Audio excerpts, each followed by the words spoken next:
Hello, I'm Aaleen Rizvi, and I've been invited by the Gandhara International Film Festival to be a part of the Empowered Women's program. I'm absolutely honored to be a part of the program and to be among such amazing female filmmakers and directors. My film Caveman is an official selection for the festival, and even though the name is Caveman and it is about a man who comes back from the States to Pakistan, the film showcases a very strong female character. Samia is witty, she is smart, opinionated, um, she's not made up, and she's the exact opposite of what the Pakistani media show women to be. In one word, she's real. And the reason that I wrote this character and the reason I want to showcase characters like this is because I think there's a desperate need to show females the way they actually are. Um, Females are often shown to be one dimensional. They're only there to serve the male character or to appeal to the male gaze. They have no personality, no aura, no nuances to them. And I think that's pretty offensive because females are as diverse as they possibly can be. And I think it's important to highlight that. And I hope that my film has done what I've set to achieve. As for my filmmaking journey, I think I'm relatively new to filmmaking because I'm still in my fourth and final year of film school at the National College of Arts in Lahore. Uh, when I started filmmaking, I think the biggest challenge that I faced is stepping outside of my home onto the road. And I literally mean this because because when you're a female in Pakistan and you're stepping outside of your home for the first time, there's bound to be problems. For me, I come from a very pampered home and pampered environment, and due to that, I did not even know how to cross the road when I first went to film school, and from there to where I'm sitting now, I think it's been an incredible journey with a lot of ups and downs. It's been a roller coaster ride. Uh, well, when I came in my first year, the first year was documentary year, and I realized that stepping outside into unknown locations to talk to unknown people in the hope of finding a character is an incredibly daunting task. You have to meet strangers, talk to them in weird circumstances about topics that no one would like to talk about. Uh, and it, it was pretty insane, I think, now that I look back on it. After a year of making absolutely horrible documentaries, I found a character that was worth making a documentary on because I was personally invested in him. I found a photographer that whose family owned a studio in Lahore for the past century, and the reason he was so interesting is because he wasn't any old photographer. He had negatives from a century that he was restoring in the form of National Archives, and nobody knew about it. And because I've grown up with a mother who was a photographer, I've seen personally how difficult it is to make a living as a photographer and to get the recognition you deserve as a photographer.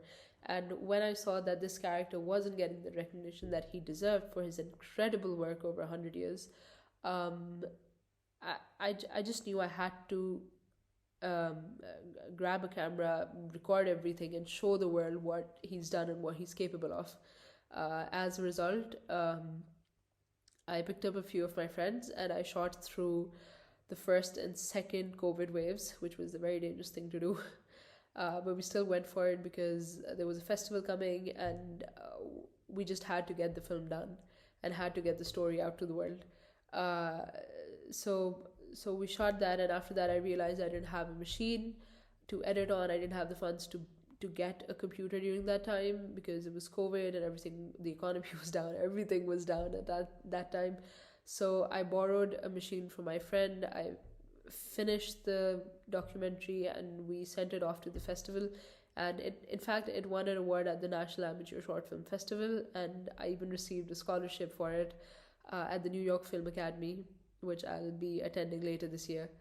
And I think the only reason I got to where I am now is because I just went for it. If I took the back seat, if I said that it's COVID time, or um, if I made excuses for myself, it would have been very easy for me to make excuses, but I decided not to, because that story was worth telling, and I'm so glad that I went all out with my team, and I thank them that they were there with me when I went for it.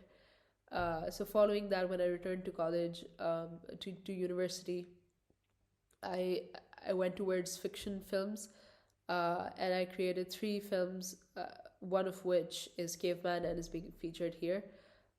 So Caveman in itself was a difficult film to make, mainly because I was the only female in the crew. Apart from my actors, I was the only female in the room during that time, during the shooting time, and the rest of the eight people were all men. And when you're a female, and you have men that are taller and bigger than you and are handling the equipment and doing the heavy lifting, it's very easy for you to get sidelined, and for your voice to be to for your voice not to reach their ears.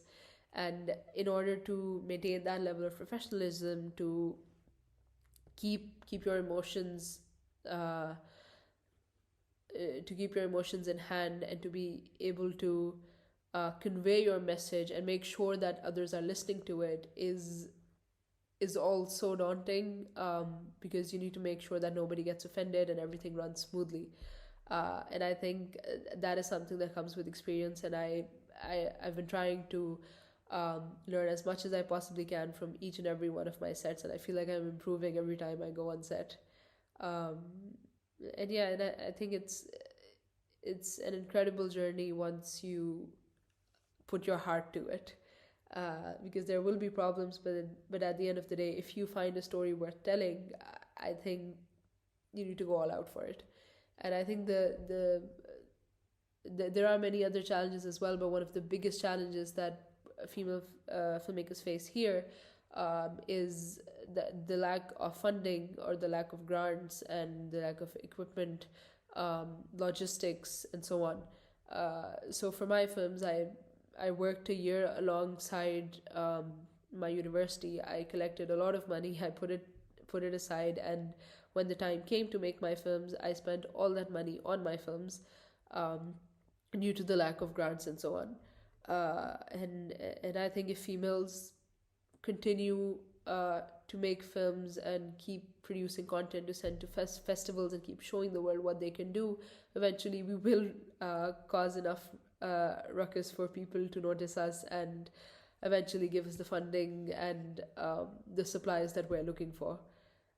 So yeah, I think filmmaking is an incredible field for females and men alike, and especially for females. I think that we are incredible, and we can do so much if we put our minds to it, no matter what people say.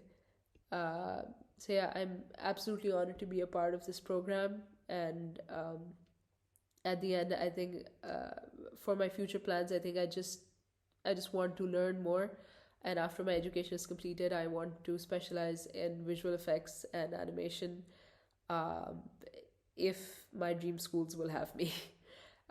So yeah, I thank Gandhara International Film Festival for having me. I thank all of you for coming out and listening to me. Thank you so much. Take care. Bye bye.